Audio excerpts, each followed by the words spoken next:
नमस्कार, जय माता दी। आप में से किसी ने एक टॉपिक भेजा है और उसने कहा है कि घर में जगह जगह पीपल के पेड़ हो जाते हैं और हमने किसी एस्ट्रोलॉजर को बोलते हुए सुना है कि पीपल के पेड़ नहीं तोड़ते। एस्ट्रोलॉजर तो बहुत बात की बात है, ये बात तो हमने अपने घर के बुजुर्गों को बोलते हुए भी सुना है कि कभी भी पीपल के पेड़ों को खड़ा नहीं जाता। और ये गलती आप गलती से भी संडे वाले दिन तो बिल्कुल ना करें, इनफैक्ट कभी ना करें। तो क्या करें? देखिए, ऐसा नहीं है कि कोई भी चीज़ अगर हमारे शास्त्रों में लिखी है तो उसके बारे में बताया भी गया है। पीपल के पेड़ों को हटाने के लिए ब्राह्मण को बुलाया जाता है, विधि और विधान के साथ पूजा की जाती है। उस पीपल के आगे हाथ जोड़कर उससे क्षमा मांगी जाती है।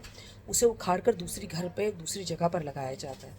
अगर पीपल का पेड़ निकालते वक्त किसी तरह से क्षतिग्रस्त हो जाए, खराब हो जाए, कहीं और लगाने लायक ना भी रहा जाए तो भी उसे लगा दिया जाता है। क्योंकि कहते हैं पीपल के पेड़ को श्रद्धा और पूर्वक किसी भी घर में अगर आ रहा है, छत पर अगर आ रहा है, पूजा कराकर जड़ों को निकालकर अगर किसी भी जगह पर हम उसे क्षमा कीजिएगा, अगर जंगल में या खुले पार बगीचों में लगा देते हैं तो हमें पितृदोष नहीं लगता, बहुत फ़ायदा मिलता है, नुकसान भी नहीं होता।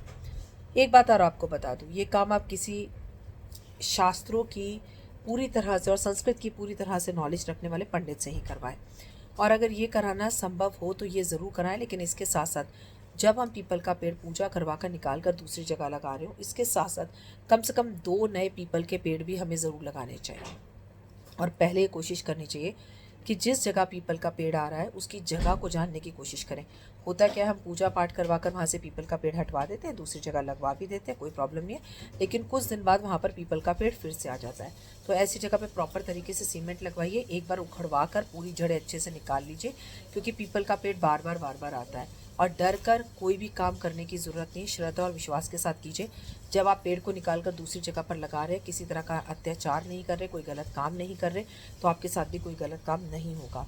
अगर इससे जुड़े कोई और सवाल आपके मन में है तो आप कमेंट्स करिए, मैं आपको जवाब ज़रूर दूँगी।